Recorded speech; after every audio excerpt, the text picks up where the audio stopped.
So we are talking Crazy Lake, which is also known as Ripper Lake. This one directed by Jason Hearn and Christopher Leto. Now, it's actually a fairly well-produced film.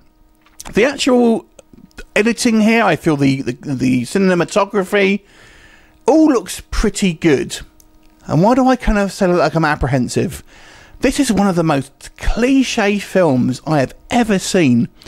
I can't believe this is a modern film in a lot of ways, because this really is. It's almost like the directors and writers here thought, okay, let's have this film that really just ticks off every cliche in the horror book and other cliches from other films as well.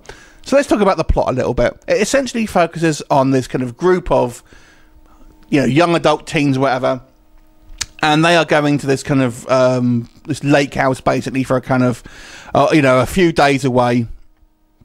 And of course this particular area has this history of the government doing experiments on mental patients and throwing them in the lake, etc.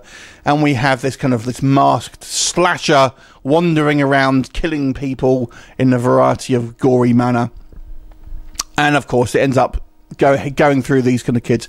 So the story is one that you've seen many times, and I almost feel like the filmmakers are aware of this, because there's homages to other slasher films. I mean, right from the beginning, you'll see a homage to kind of the Texas Chainsaw Massacre.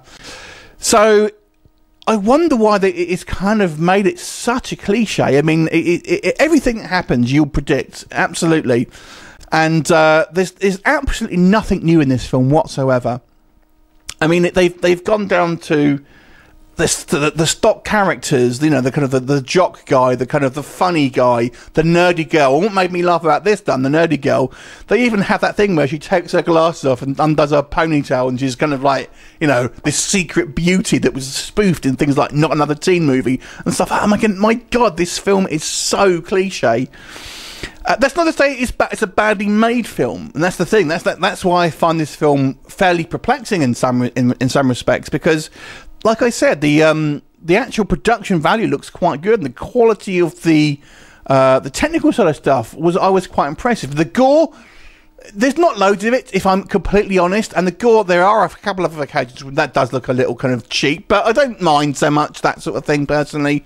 You know, the kills themselves weren't particularly interesting. It was more or less, you know, a machete through the back and stuff like that. So you get a bit of blood, but nothing too spectacular. And the kind of the actual killer himself looks like Mankind from WWE. That also kind of amused me. He kind of looks like Mankind. He's got this long hair that he's constantly having to sort of like, you know, pull back and stuff. Which again, it just amuses me. But it has these things where, you know, there's this kill and there's no sign of the blood and anything like that. And I always think these slasher films, as you're getting up the bleach out and wiping the surfaces down and stuff like that before, so no one notices. It's just a really kind of generic film. It's absolutely generic. So if you are a massive fan of slasher films, then you will probably like this film. But if you want anything of originality, you're simply not going to find it here. So I will give this movie a bang-on 5 out of 10, because it's just an average film to me. Have you seen it? What did you think of it? Leave me a comment, and I'll look forward to you next time. Bye for now.